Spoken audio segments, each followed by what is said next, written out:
to our very first episode of Babs and Honeybee. I promised that you would get to meet Michael in this episode, but he sat me up here on this chair and I have no idea where he disappeared to. I swear it's like herding cats with him. Actually, I think he might be around here herding one of our cats right now.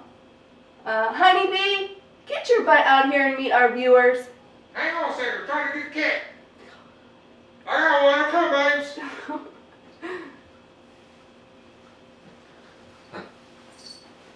Oh!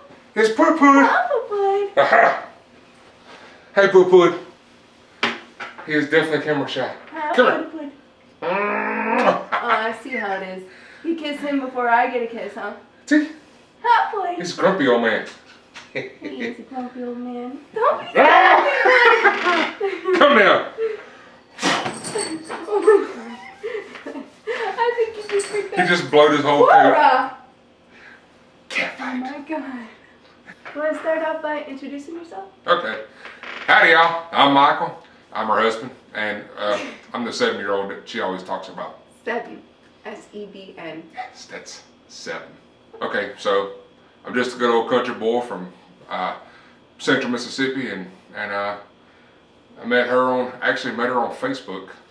She had started up her page when she was getting all famous and everything, and I started following her on Facebook and started commenting when I see some of the crazy stuff that she was doing, or really cool stuff. And next thing I know, we started chatting back and forth, and commenting back and forth that she was being extremely sassy with me, in which I enjoy that.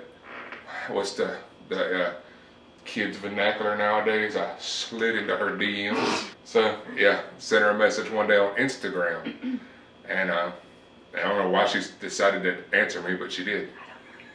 I have no idea why. So, at first I was not interested at all. I was not really into like answering DMs, kind of like you said, and I don't know why I did. Obviously, it was a God thing. Yeah, definitely.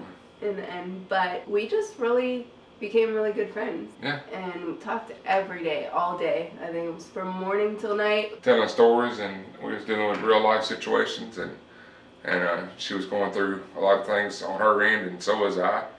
So, I mean, when we became friends, you know, of course, yeah, absolutely I was interested. I mean, have you seen her? Of course I was interested in her.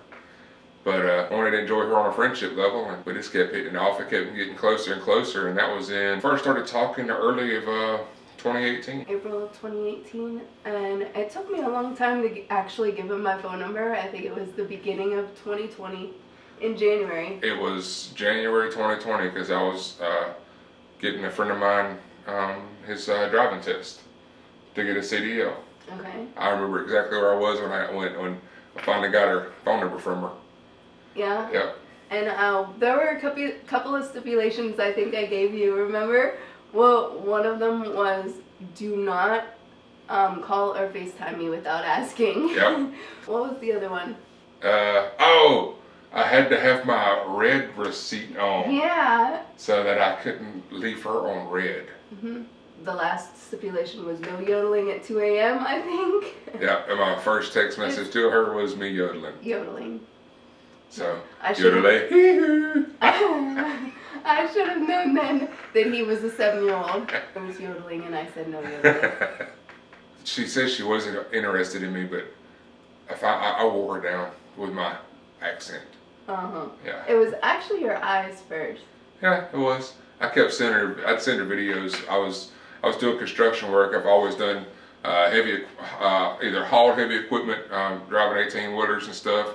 I love heavy hauling, and I've always either worked on heavy equipment, operated heavy equipment, drove it, hauled it from place to place, and I was actually out of town doing a demo job. I was sending her all kind of goofy videos, but I bought a set of sunglasses from a gas station because I went through like 4 pair of sunglasses in a week. He still goes through sunglasses like crazy. Yes, I am excellent at breaking cell phone chargers and sunglasses. Mm-hmm. I gotta have both of them, and I destroy them like it's going out of style.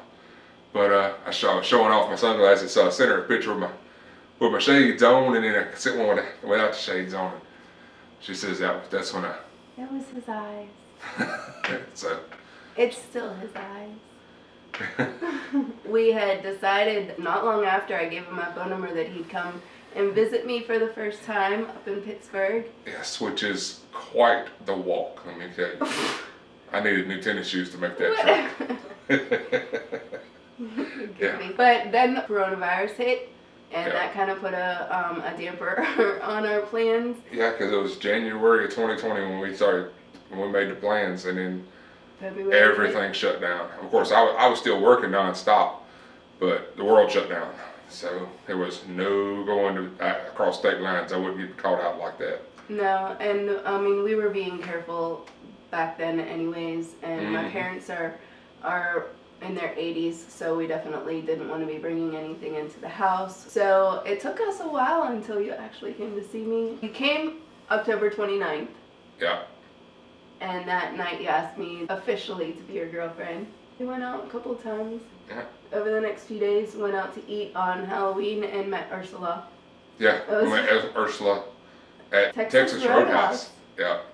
Yeah, everybody at Texas Roadhouse was dressed for Halloween. And our waitress was Ursula. Our waitress was And she was knocking everybody out of the way because it was full on Ursula the octopus outfit. Her tentacles were like everywhere. So funny. Yeah. That was also, remember, on our very first date was at Olive Garden when I almost died on a piece of shrimp. Yeah. I didn't even know at first. All of a sudden, I just see him do this big go. Yeah, I had to swallow a whole shrimp because I went to try to bite it and it went straight down my throat. I had no idea until he swallowed it and he started coughing and I'm like, what happened? It was either swallow the whole shrimp or spit it out. I wasn't doing that. So yeah. But at Texas Roadhouse, we made friends with the owner of Texas Roadhouse. I don't even know how that came about. Do you? I was talking. Somehow the waitress found out that you had come to see me. Yeah. Oh yeah. And the fried pickles. That was. Yeah, you said you never had fried pickles, and I said where I'm from. I'm from Mississippi. We love fried food. And gotta have fried pickles. I judge all my restaurants and stuff on the fried pickles, and if they got like a bacon burger, I'm gonna try their bacon, and if they got crispy bacon on their bacon burger, I come back. But so that was my first time having fried pickles, and I love fried pickles now. Yeah. So she found out that you were from Mississippi. Somehow that relayed back to the owner of Texas Roadhouse. Him and Michael became best friends. Yeah, we talked for like 45 minutes. We went there each time we didn't come I came back for Christmas and we didn't go out because it snowed and everything was shut down. And most of the businesses and stuff went shut down again in Pittsburgh, so it was, literally couldn't do anything. So we just sat around and watched the snow, and that was the second time I've ever had a white Christmas. Yeah, and being from Mississippi, we usually have tornadoes, not snow on Christmas. Yeah, and you would think that Pittsburgh would have a lot of snowy Christmases, but I can't remember the last time we had a snowy Christmas. And then he came up, and it was a white Christmas. That was really nice. When I left in October, I was in the airport, setting schedule, making plans to come back in December. Like we hit it off. We knew right away that that's what we was going to do. So he came back for Christmas. I got my plane ticket in the airport on the flying back. I was in somewhere, maybe in Dallas, trying to get back home. I'd made it to my layover spot, and then we actually paid for the tickets to come back up here. And then we decided at Christmas. We started talking about whether or not we was going to make it real or if we was going to keep the dating thing going for a little while longer. And we kind of knew. I think you knew already. I knew.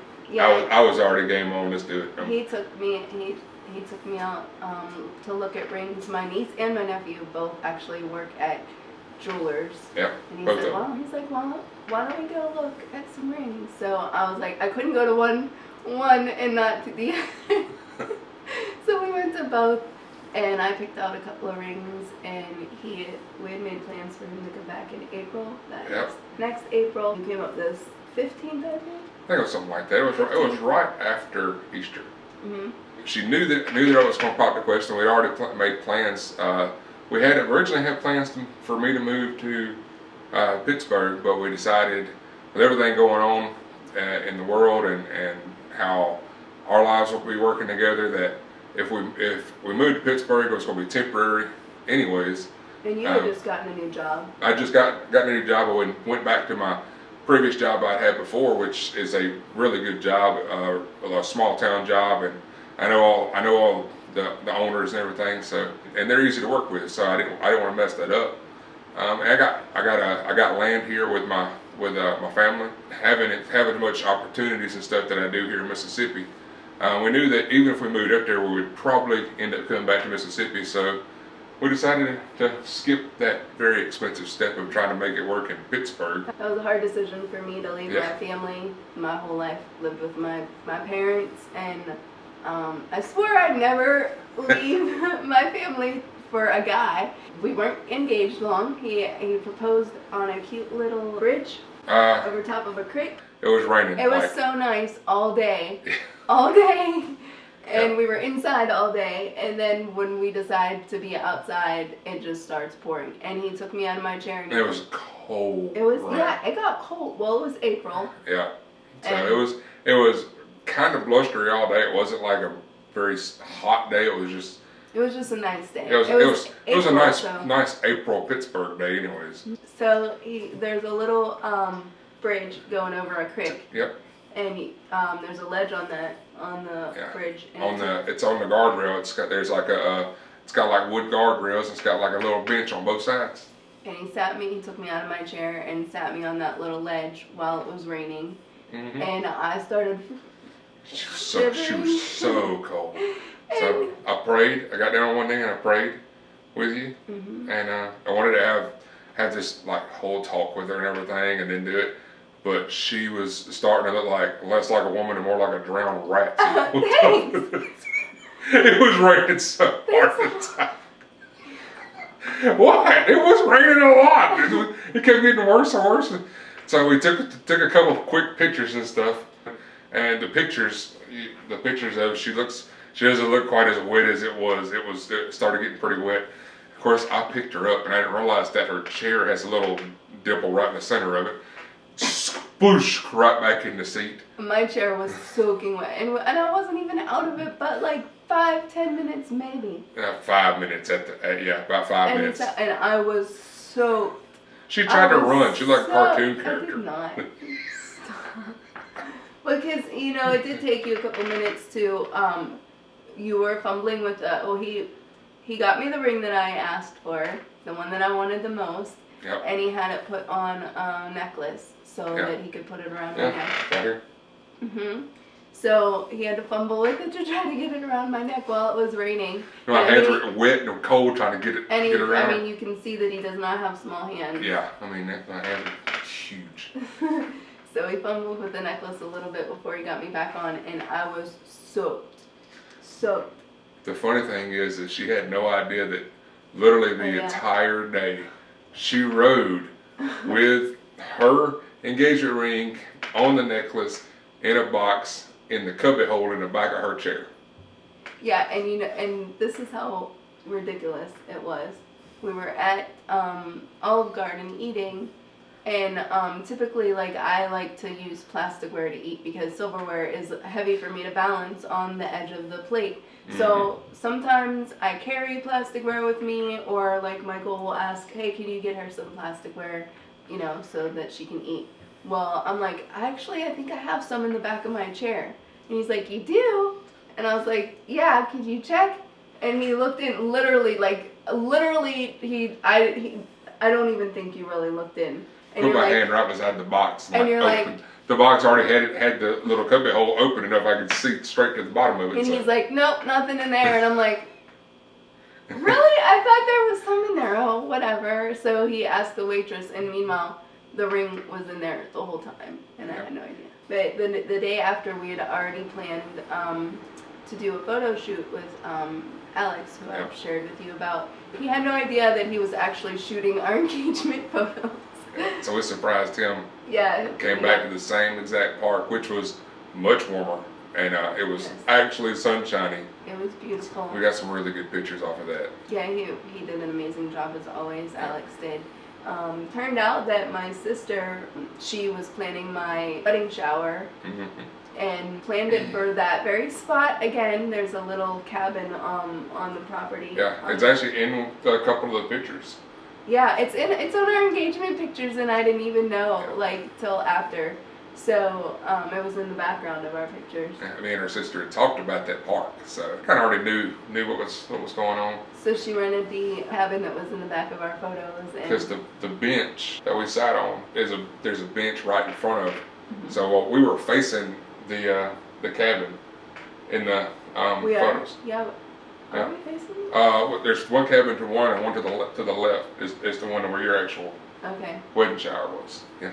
So. And so that was an awesome day, and they surprised me with a FaceTime call from Michael since he couldn't be there. Couldn't make another trip right that fast. It was that was three trips in less than a year. Yeah. Plus an engagement ring. Yeah. So. And I was taking off at least a week of work at a time. So then I was 3 weeks worth of work and plane trips and everything else. It got expensive in a hurry. Yeah, so I did know before I got engaged that we were going to be moving down here. We didn't know what day we were going to get married, but I had said that I would really like to get married before I turned 40, and I was turning 40 that September. Mm-hmm. So he's like, I'll do my best. We'll do the best that we can to make that happen. So our 3 dates were September 4th, September 11th, or September 18th. Because my birthday is September 28th, and his is actually September 6th. Yeah. And which now it usually falls on Labor Day weekend. So my birthday was I always thought I had a special birthday because I was always either out of school or we were on the boat or whatever when I was a kid. So yeah, Labor Day weekend. Labor Day weekend. Well, I had said, what about getting married September 11th? And he's like, no, not September 11th, because that's such a somber day. Yeah, couldn't do it. And the 18th seemed a little too close to my birthday, so we decided on September 4th. So really, we weren't engaged for very long. I planned the whole thing with my sisters and my mom, and it was a small wedding, but it was a nice wedding. We did our own, all of our own decorations. It was at your pastor friend's church. They just moved into the church. I think they had the services. Well, it was still being renovated whenever we went in to check it out, check out the sanctuary and everything. There was wood everywhere where they were painting, and it was just... Because they had maybe a month's worth of services before the wedding. A friend of mine. Pastor Fred. Yeah, Pastor Fred married us. Yeah. We had less than 50 people there. My folks got lost on a plane. Oh, It was a day and a half for them to fly a 7-hour trip. Yeah, it was my first time meeting them, and we were supposed to meet at the we're supposed to meet at the restaurant. Dinner. Yeah, rehearsal dinner the night before, and we didn't get to meet them. I met Michael's mom in the room that I was getting ready in the next morning for the first time. So they left. They got to the hotel at 10 o'clock at night. The night before the wedding, and they flew out the morning after the wedding. The morning after the wedding at like 6 in the morning. And then we actually left the day after the wedding at like 2 o'clock that afternoon. We had everything packed up in the house, ready to go out. And I drove up with an enclosed trailer, race car style trailer, and drove up there, had everything packed up. So the next day, in the rain, it rained that morning, and we pulled up and had to drive a 26 foot race car trailer and a crew cab long wheelbase F-250 up through this narrow, rough alley in Pittsburgh. And pulled up in there and shut that road down and the next road down so I could get out. And we proceeded to pack everything up and loaded her minivan up in it, her little Toyota van in it, and packed it slap full. And had the cab of the truck full, the bed of the truck, and the whole trailer full. And had a big old dinner. We had all kind of food. Yeah. And she said bye to her family. It was a whirlwind. My whole family was there to help pack us up and leave. And we left at like 2. 2? 2 something that afternoon. Yeah, we made it all the way to Louisville, Kentucky. Spent the night in Louisville, Kentucky, and woke up the next morning and made the trip all the way back down here to Canton, Mississippi. Yep. The next day. And then moved in here. Because that's how I had to sneak the cat in. Yeah, let's not talk about that. Was not paid to put a cat in the hotel room. And Cora, her cat, was not happy. And she had pretty much messed her, what do you call it, her little cat carrier, like literally as soon as we got loaded in the van. So, and she was on my lap the whole trip. It did not smell good.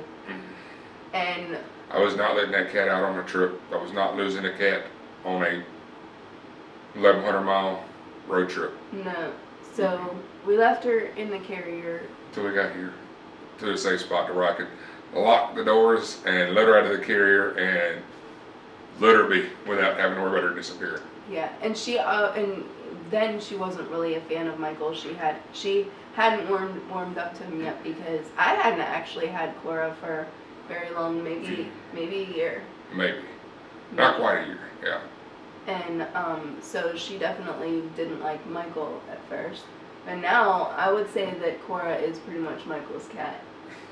Cora, She likes it because I beat her up. no, she loves him. She is crazy about him. And Puddin', who Yeah. we saw My a cat. couple minutes ago, He's old and he's grumpy. he's a little grumpy old man, but he loves me to death. Yeah. And He loves attention, but he does not love Cora. but she's a I don't even know where they are right now. She's They're a holy fighting. terror to him. She just wants to 'Cause play because she's young. Yeah, she's like 4 and he's like 9. And she tries to play with him and he's just not going to have it. No, so she does the butt wiggle and everything and attacks the crap out of him. Or she runs up to him like she's going to attack him and then it stops this close to him and then turns and starts licking the wall or whatever She else. rubs up against whatever she's closest to pretend Act like like she's she not wasn't doing doing anything. Meanwhile, Puddin' has the meanest, like, bulldog front legs out like this, ears flat back. He literally looks like a bulldog when he does it. I mean, he full on elbows out when he. And she couldn't care less. Yeah, she's not scared of him. Not even a little bit. She's a street cat. I rescued her from a shelter. She's been outside. Puddin' has never been outside a day in his life, and he thinks that he wants to be out there. And Cora's just content to be inside because she's like, been there, done that. I don't want to do that again. And Actually, I don't want to say I don't think he's any around. His previous owner let him outside on the back porch one time and he got beat up by a bird. So that's the only time he's been outside. So we've been in this apartment now about 9 months. We've been married 9 months. I'm enjoying the weather down here, but All with the bugs. and I'm not enjoying the bugs. Our state bird is a mosquito. And I'm allergic to mosquitoes. How about that? So, and I just literally last weekend got eaten alive by them. Memorial Day weekend, she was outside and they were like dinner time. Yeah. Funny story, I thought I had West Nile.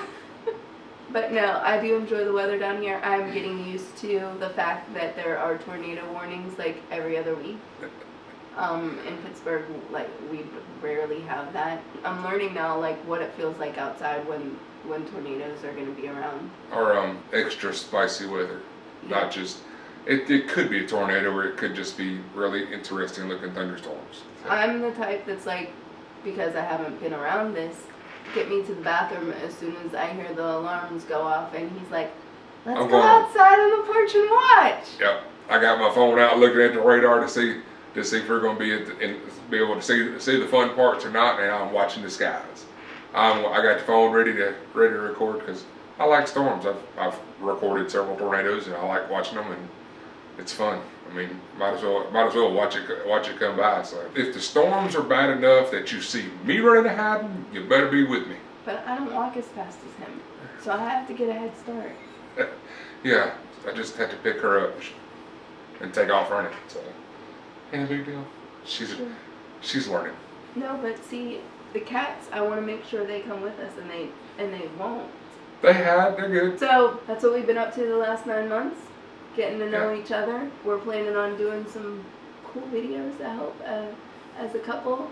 So we've had a lot of adventures in the last 9 months, and we're planning on more, obviously, and we would definitely like to share those with you. Including I actually took her for a test drive in my race truck. Yeah, so Michael likes to race. He's got an old C10, a 74. 74 model Chevrolet C10, and it's a old ratty muscle truck, and I took her for her first ride in the truck, and it broke first time out. So he keeps telling me I broke it. I didn't break it. She broke it. It was running just fine before her. I didn't break it. Actually, I broke it at the track. Last time I took it out, I threw some extra nitrous at it, and apparently it became very unhappy. And I was having a few issues at the time and trying to beat the rain, so I was just didn't realize that I'd hurt the motor, and let it sit for about 9 or 10 months because we was dealing with wet and things. And I got it back together for the.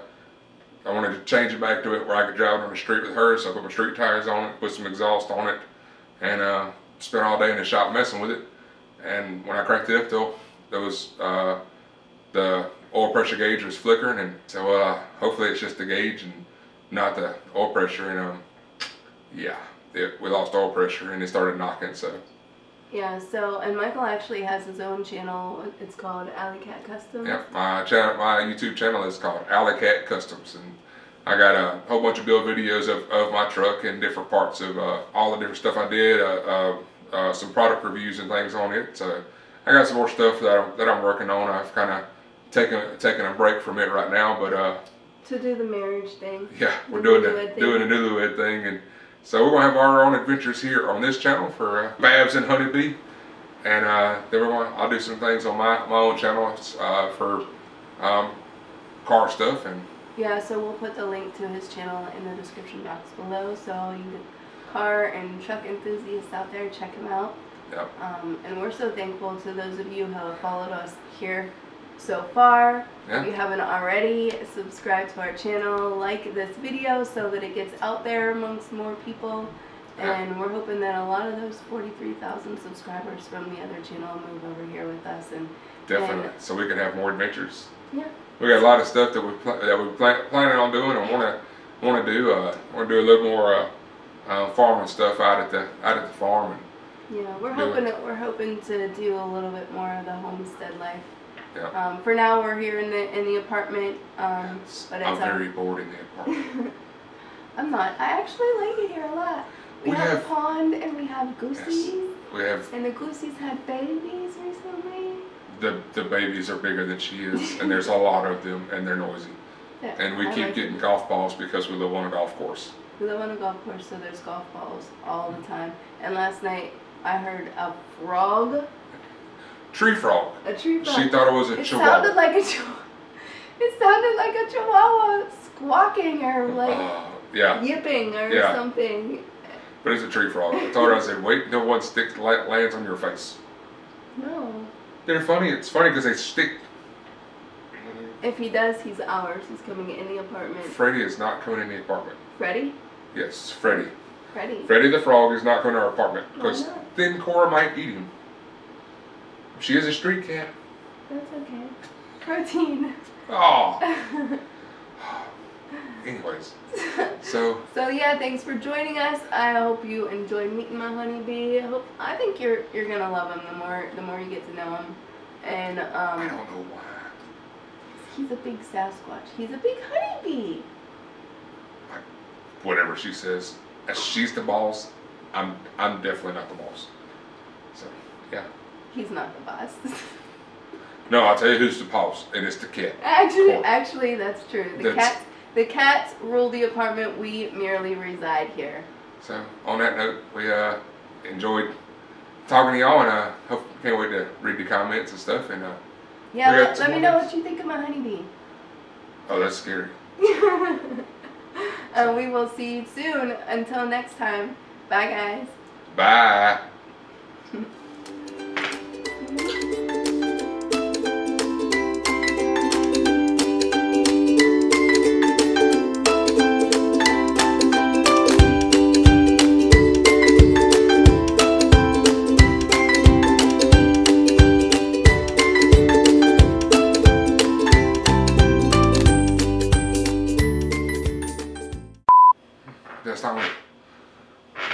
That's the chair, not me. Oh, sure. Might be me. Blame it on a chair.